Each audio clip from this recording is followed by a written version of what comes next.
politicians who do the wrong things, but we also like to publicly thank those who do the correct thing from our perspective. So I'm going to go ahead and read a prepared statement. We also have some of the representatives that we invited who were able to attend today. We want to thank David Kern, Liberty Township trustee, Steve Shabbat, former congressman, and then Gene Schmidt sent representatives as well. I'd like to thank them for attending today. So, Cincinnati Tea Party advocates for fiscal responsibility, limited government, and free markets. We therefore oppose the use of federal funds for local projects. We believe that state and local governments make better decisions on the use of local tax dollars. All tax dollars sent to Washington that come back to the states have strings attached and are subject to a bureaucracy tax that leaves some of that money in Washington. In addition, we fail to see why California taxpayers that are struggling with bankruptcy at the state level have to fund local projects in Ohio. While projects such as the conversion of the American Can building may be worthwhile, others such as the streetcars are a waste of taxpayer dollars. Likewise, Ohio taxpayers should not be funding a $2.2 million project to put skylights in a state-run liquor facility in Montana. Tea Party organizers across the country predicted that the stimulus spending would have the opposite effect of what was promised by the Obama-Biden administration. We asserted that massive government spending fueled by debt would actually harm the economy rather than help.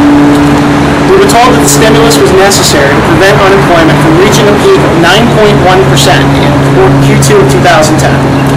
We were told that the stimulus would then create a lower peak of 8% in Q3 of 2009.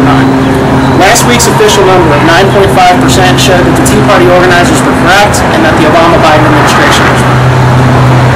The other enormous government interventions in the free market, such as cap and tax and socialized health care, will have similar effects. To combat these programs, the Cincinnati Tea Party has assembled a coalition of other Tea Party groups in 13 states to coordinate nationwide responses to these attacks on our movement. The invited officials that were asked to attend today were because of their very vocal and public opposition to the passage and usage of federal stimulus funds. The Cincinnati Tea Party is a nonpartisan organization focused on our three core values. Today, we thank these officials for supporting our core values. If you guys would like to address as well, thank you. Appreciate it. Please share that with your congressman. I'd like to thank Mike Wilson and the other folks from the Cincinnati Tea Party that are here today. This really is a grassroots organization that sprung up not by the Republican Party or the Democratic Party or any other party. These were private citizens who were just so outraged with the direction of our country, really a left-wing march which is occurring, that they rose up and they oppose the level of taxation, they oppose the level of spending, they want less government rather than more government, and I certainly agree with them on all those points, and so I'm proud to be here and honored to be here today. I'll keep my remarks relatively brief. There's no question that spending is just out of control. You can see it in this Congress, especially the Pelosi-led Congress has been historic in its irresponsibility in spending. If you look at the Pelosi-Obama budget this year, in 1 year alone, it's going to be $1.8 trillion in deficit spending. This one administration will probably put more debt on the American people than all previous administrations in history, including the Bush administration, that we used to hear a lot that out-of-control spending was occurring in that administration, which it was. But this is historic in its irresponsibility. And the stimulus package is part of that. The Obama administration and Pelosi essentially promised that if this stimulus package, which was rushed through, if it passed, that they would be able to keep unemployment in this country below 8%. We've already seen it get 9.5% nationally, and it's heading up. They will go into double digits, and we're already in double digits here in Ohio, and we're at a small business here today. This is the type of business that we need to encourage. The best thing that we could do for this economy would be to cut taxes on individuals and businesses so they can decide how to spend their money and hire people rather than have the government make those decisions. And that's really what it's all about in Washington right now. It's about the government making these decisions that ought to be made by individuals in the private sector. And we had a vote just 2 weeks ago, which is illustrative of this out-of-control spending and going in just the wrong direction, and that's the cap and tax, or they call it cap and trade, but it's really cap and tax because it's a huge new energy tax on all Americans. If you heat or cool your home, if you drive a car, anything you buy in America, it's all going to cost more because of this legislation that was passed. Now, fortunately, it hasn't passed the Senate yet, but if it does pass the Senate, obviously Obama will sign it into law. He's already indicated that he's very much in favor of this.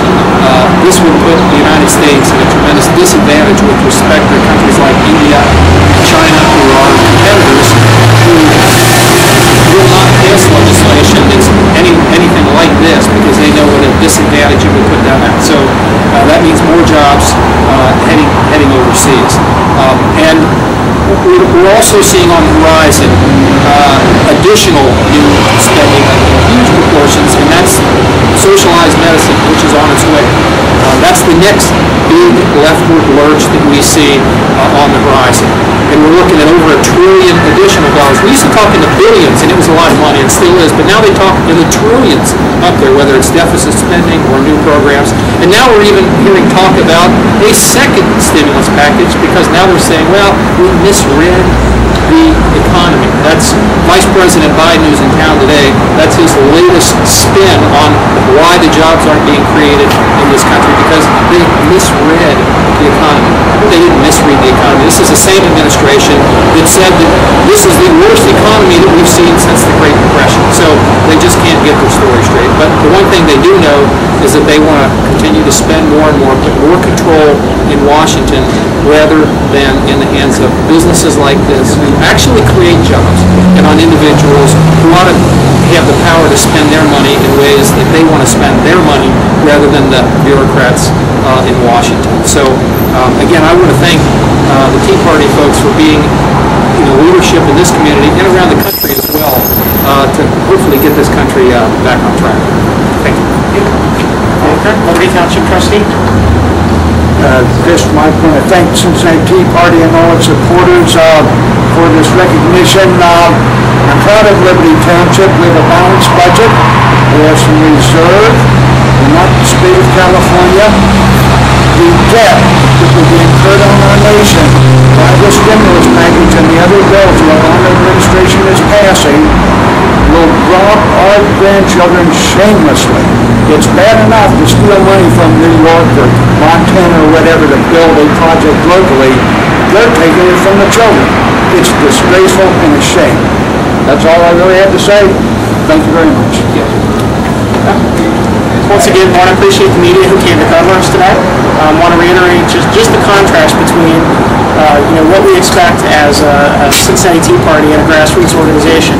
We believe in the power of the free market to create jobs, and we disagree that government-controlled stimulus spending is the way to do it. The American Camp project that Vice President Biden came to highlight today may very well have been a very worthwhile project. But in the great scheme of things, we expect that the private sector is going to do a much better job of job creation than the government will. Appreciate it. Any questions?